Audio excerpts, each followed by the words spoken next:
And if you're getting ready for football season, you're getting ready for the Big 12, you're probably consuming our next guest show. He's on every day during the week, 4 p.m. Eastern time. You can catch him on 365 Sports, which is on their YouTube channel.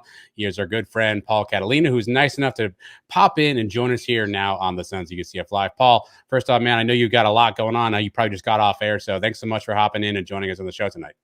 Oh, absolutely. Happy to be here. I got home about 45 minutes ago. So yeah, no, I'm always happy to jump on with you guys, especially in Orlando, which, I'm a Floridian. So, big fan of the city. So big fan of you guys. I had a blast. I didn't get to meet you guys last year when I was there for the Baylor game, but I had not been to a UCF game since I was in high school, and that's when they were playing at the Citrus Bowl. So I had never been to the Bounce House, and my God, you want to talk about a 180 from – and Dante Culpepper was playing in the game that I went to, so that was kind of cool. But talk about a 180 from where you guys were to where you guys are now, man, that is one of the most fun places I've ever been watching a football game. Well, speaking of football, Paul, we're a couple of weeks out now from getting the 2024 season kicked off. How excited are you to finally have some real football to talk about, to finally have some real football to get on the field?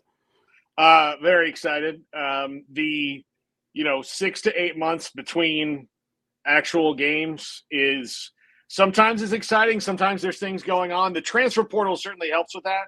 That's why I love the transfer portal, because it gives you topics each day.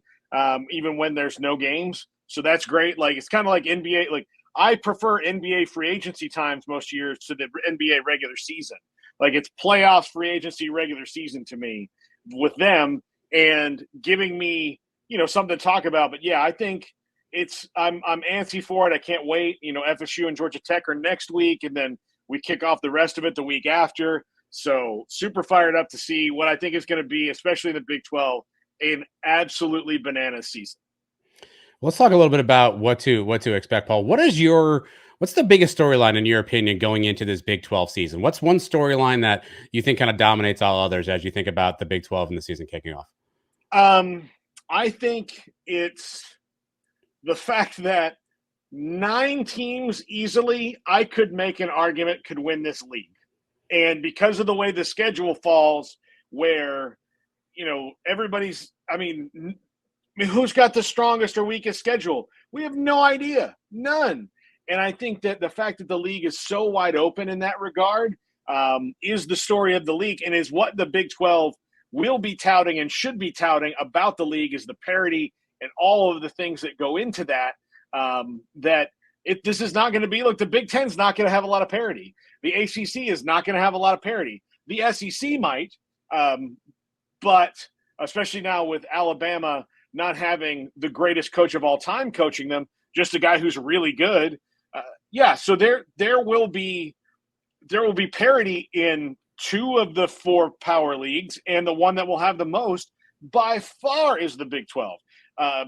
Look, Utah, Kansas State, Oklahoma State, UCF, West Virginia, Tech, and TCU probably have reasonable claims that they could, if everything goes right their way, win the conference. And I probably left somebody out. Paul, last year, the 4 new teams kind of struggled their first year in the Big 12. This year, we welcome in 4 new teams coming over from the Pac. How much do you think these guys are going to struggle? Do you think they're going to have a smoother transition, having already played in a power conference before last year? Well, they all played in a better conference of the Big 12 last year, and the Pac-12 had its best season ever in its swan song. But I say it was better last year than the Big 12 was. That's not to say that it's better over the long haul than it was. I think that's splitting hairs. But I think that Utah won't struggle. They've got Cam Rising back. They got Brant Keithy back.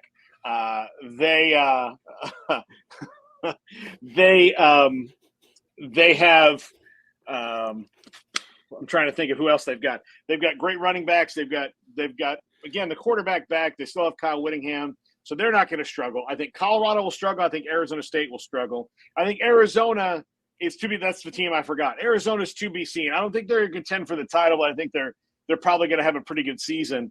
and they might jump into that mix as well. But Arizona's probably not, because they've got a good quarterback and good players and a good head coach. I really like Brent Brennan. So, I think they won't be as much because they've been in a power conference before. And, heck, Utah won that conference 2 years running before Cam Rising got hurt last year, and it might have been 3 years running. So I don't think they'll struggle as much as the other teams did, but I also don't think that the 4 teams from last year will struggle for very long once they kind of get their sea legs under them.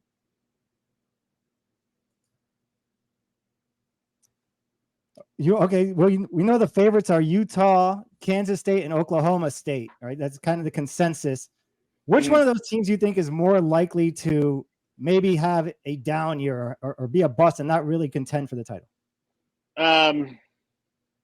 Of the 4 new teams, you said? No, of the 3 favorites: Utah, Kansas State, and Oklahoma State. Oklahoma State. I mean, look, I think Mike Gundy is a brilliant coach and he's really good, but Utah and Kansas State both have stud quarterbacks, and Oklahoma State has Alan Bowman. And Alan Bowman is the plain Cheerios of quarterbacks. Sure, he's nutritious and tastes fine, but, it's fine. But I'd rather have Honey Nut or Apple Cinnamon, wouldn't you? And that's kind of where he is. I mean, he's going to – if he stays healthy again, which is a big if – I mean, he only did it once, and it was last year. I think it's Oklahoma State. I just don't – I mean, Vegas has them a little down for a reason. I think it's him. If they can ever get a plus quarterback back in there again, they could dominate the league when that guy is there. So I absolutely think it's them. I am. If you watch the podcast, I am just the biggest Avery Johnson stan in the world. I love watching him. He's so much fun. And then look, Cam Rising. Like somebody just said on the chat, he's trying to out Dylan Gabriel, and maybe that's true. I mean, he's just he has a chip on his shoulder about missing last year, and honestly, looks like he walked out of an episode of Sons of Anarchy, ready to pick a fight. So I think it'll be fun for them this year at Rice-Eccles Stadium. Paul, let's talk about the Knights this year. Obviously, in 6-7 last year, Gus Malzahn's been out there very, very candidly saying that was not good enough. Changes had to be made. It starts with, as he says, the Dern head coach. A lot of roster turnover, some coaching turnover. What do you make of what UCF has done in this offseason, and how do you like their chances as you go into 2024? I like the fact that, look, John Rice Plumlee his skill set fit Gus's system so well. His body type didn't, though. Because again, as you know, he's built like a baseball player. KJ Jefferson's built like a football player. He's a big dude, and the last time that Gus had a quarterback that was built like that, he was the offensive coordinator of a team that won the national title. Now, I don't think UCF's quite that good, but I love the way he's built this roster. I love the way that he's hit the ground running in the Power 4 conferences and started recruiting. I love that he's able to now pitch something in a city that would have people come to it in Orlando, that, hey, look, you can play on the big time and win a power conference and be in the college football playoff. So if they can be, more consistent, and if they're healthy on offense, I think they'll be very consistent, especially with the running game. When you talk about RJ Harvey and Penny Boone and the fact that they'll be able to get first downs for sure. But I think that the biggest thing I think you'll see from them is the ability to make big plays consistently. If you slow people down a little bit, you don't have to have the best defense in the world. You just have to have a pretty good one. Paul, I'm wondering your impression of KJ Jefferson. There was a national guy today who came out and basically said KJ Jefferson isn't a good quarterback and hasn't been a good quarterback, and doesn't really fit really well with Gus. What's your impression of what you've seen in KJ Jefferson, and how do you think he projects in this Gus Malzahn system? I think he projects pretty well. I think he'll project well. Look, if you watch KJ Jefferson a couple of years ago when Arkansas was rolling in Sam Pittman's early time in his tenure, he was very, very, very good. And he would make ridiculous, crazy plays. Now look, that whole team has been a wreck for the last year and a half.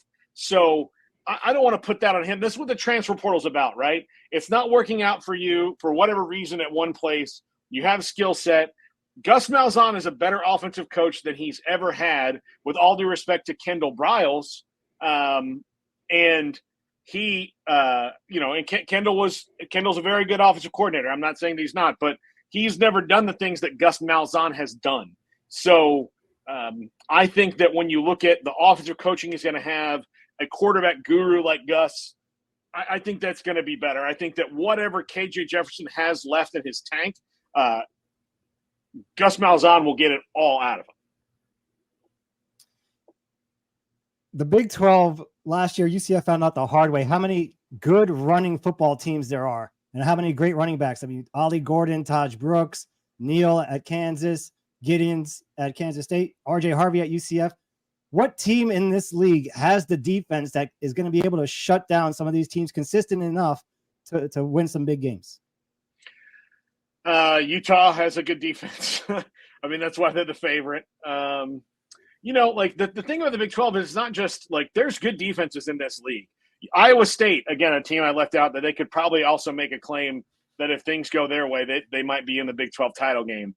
Iowa State's got a great defense. I think West Virginia's going to have a pretty salty defense this year. And I think Oklahoma State will have a good defense. I'm not sure about TCU, Andy Avalos' first year.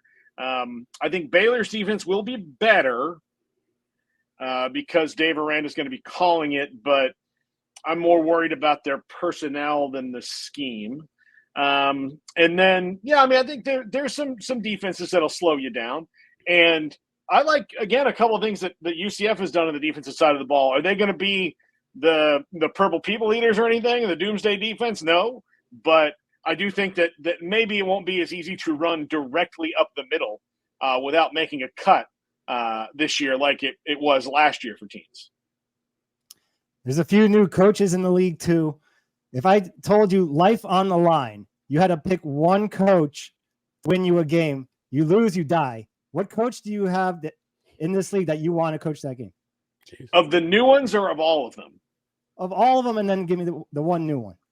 Okay. Of all of them, Kyle Whittingham. The dude's grizzled.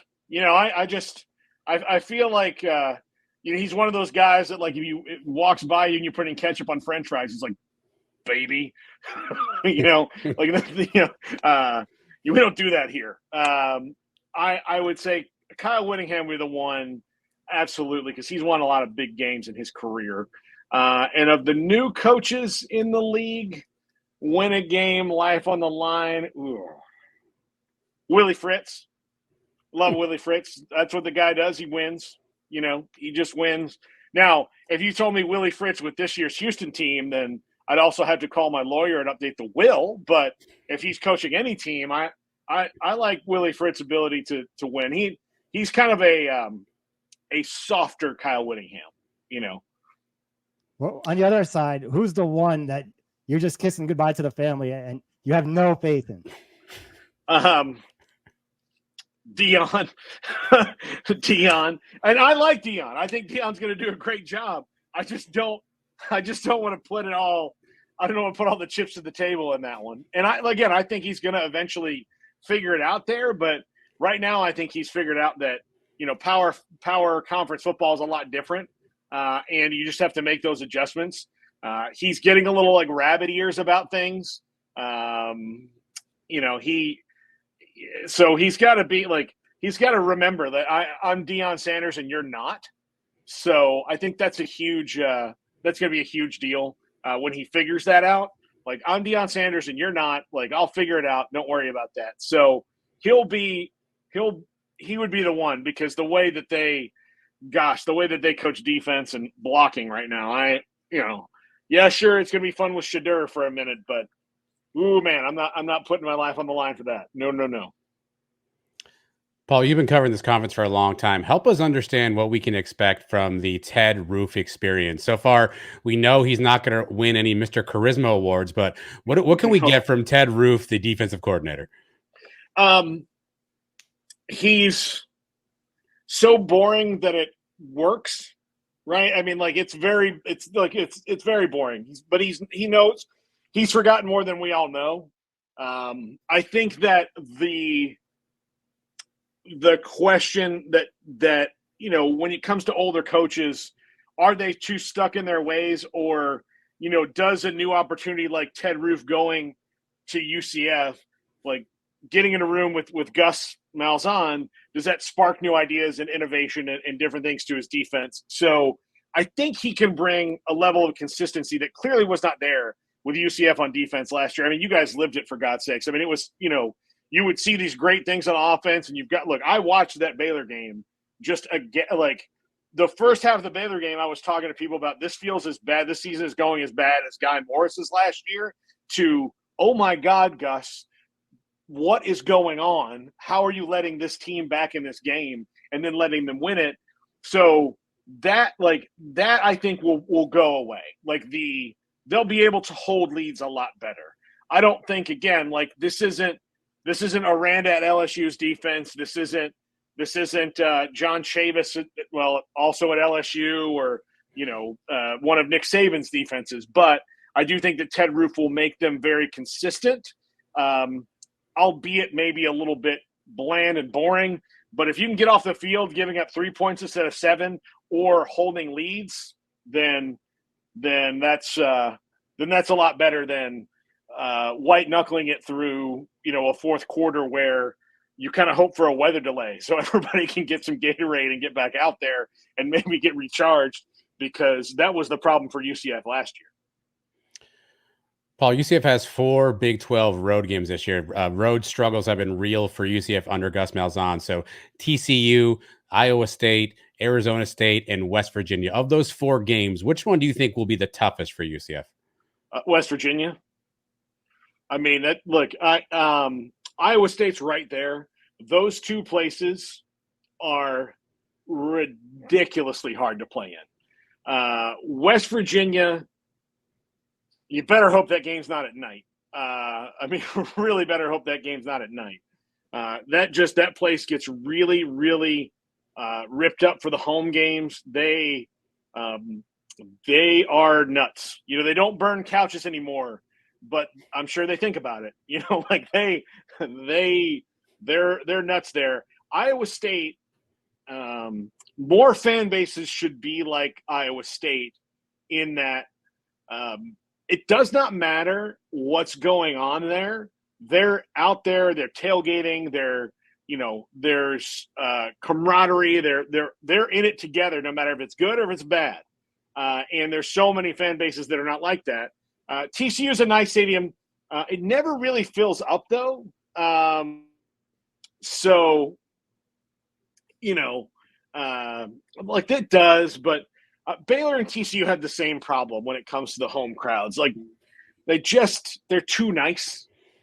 They're too nice. And then Arizona State, it's beautiful out there, but I don't think that team's going to be very good. I think they'll be better than they were a year ago. I really do like Kenny Dillingham, but I don't think they're going to have to worry about the road environment there unless the dry heat and the humidity, throw them off kilter. I think they should be fine.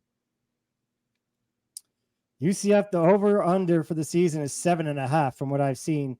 You like that number? You like going over that? You think it's? I said it earlier. I'm banging the over. I'll take 8, no problem. I'll take 8 with this team, no problem. I'm enthusiastic about them. And what are the big marquee games on the Big 12 schedule you're looking forward to the most? I'm looking forward to Kansas, the Sunflower Showdown. I'm looking forward to Farmageddon. You'd think I'd be like a fan. Like, my wife went to Kansas, so maybe that's what's influenced me here. Let's see. I'm really going to have to look at the schedule is so jumbled. It's hard for me to remember. I'm really looking forward to, even though I don't know how either of these teams are going to be, although I think TCU will be better. TCU and Baylor play in Waco this year, and they're honoring the 2013 and 2014 Big 12 championship teams at that game. And that was 2013 was the year of 61-58, where Baylor came back and beat TCU. Gary Patterson had been working with the Baylor staff, and now 3 of those Baylor coaches, Carlton Buckles, Kendall Briles, and strength coach Kaz Kazadi, are working for Sonny Dykes at TCU. and everybody will be there, and we're gonna have to pretend like it's not weird, but it's cool. Like, I'm happy for those teams to get to come back. So I think that I think that one's pretty intriguing to me, and anybody who plays Utah is going to be intriguing to me, because I think they're going to be really tough. Who is your favorite UCF game this year? Let me ask you, like, which is the one that you guys are looking forward to the most in the Big 12? Like, the one I'm looking forward to the most is when you guys beat the Gators. So that's the one I'm looking forward to the most. But what is your guys' favorite one? I mean, for me, just because it's early in the year and there's going to be a lot of hype going into it, there's a chance, probably a decent chance we're 3-0, and it's Dion. It's Colorado coming into Orlando. Okay. And you know, we haven't gone in the tank yet. We're not 5-5 down the stretch. Like, I would say Utah is probably the biggest, but that's the end of the year. Who knows where the team stands at that point? But right now, Colorado is the first big one. That's the one I'm looking to. Yeah. What about you, Adam? Yeah, look, I think that's a big one. I think TCU is a sneaky one, right? Because I think you kick off your schedule with a road game at TCU. If you win that game, you know, you kind of, if your Gus Malzahn, you struggle on the road, so you kind of announce to the Big 12, hey, we're here and we're different than last year. So I'm going to go TCU because it's the first one, but I do think it's a good test on the road. But to Mike's point, I think Colorado has all the trappings of a game on Big Fox noon kickoff or college game day, right? Like Dion coming back to Florida, a ton of hoopla there. So I think that'll get a lot of eyeballs, but I think we shouldn't overlook that TCU game. Yeah. If you guys do go to Fort Worth, shoot me a text. I'll tell you all the places. Fort Worth's a great city. Great city. Maybe my favorite city in Texas. I love Fort Worth. It's my wife and I go up there all the time. You know, just to hang out. It's a really cool city. So UCF fans, go to Fort Worth. It's really cool. You can see an actual cattle drive in the middle of the day. So, but yeah, it's a cool place. Well, Paul, we appreciate your time. We'll get you out of here in this one. Where can people find you and the guys? A lot of folks in the chat talking about how much they love the show at 365. So where can they kind of find you guys? Where can they follow along? Yeah, I'm on Monday through Thursday, 1 to 2 o'clock on my show, The Triple Option, and then our show, 365 Sports, 3 to 6 Central, so 4 to 7 Eastern. They're on YouTube on 365 Sports. If you're a Cowboys fan, I'm launching a new Cowboys podcast that I'll tweet out here in the coming days at Paul Catalina on Twitter or X if you're a big Elon's fan, and all the attached social medias that I'll create to do with it. But yeah, that's where you can find me. Oh, and a fantasy football show that starts next week as well on our fantasy football channel. Again, I'll tweet all that stuff out once we get it done. Oh, and this is for I don't think it hit. There we go. I threw something in the camera. And, Robert, you owe that's Robert right there. You owe you owe Paul $100 to his charity, Robert. So yeah, Robert is good for it. He will pay up. Central Texas Humane Society, right there. So perfect. Yeah. All right, Paul, you're the hardest working man in showbiz. Thanks for taking some time to join us on the show tonight, and we'll be watching you all. So I appreciate your time. All right, anytime, guys.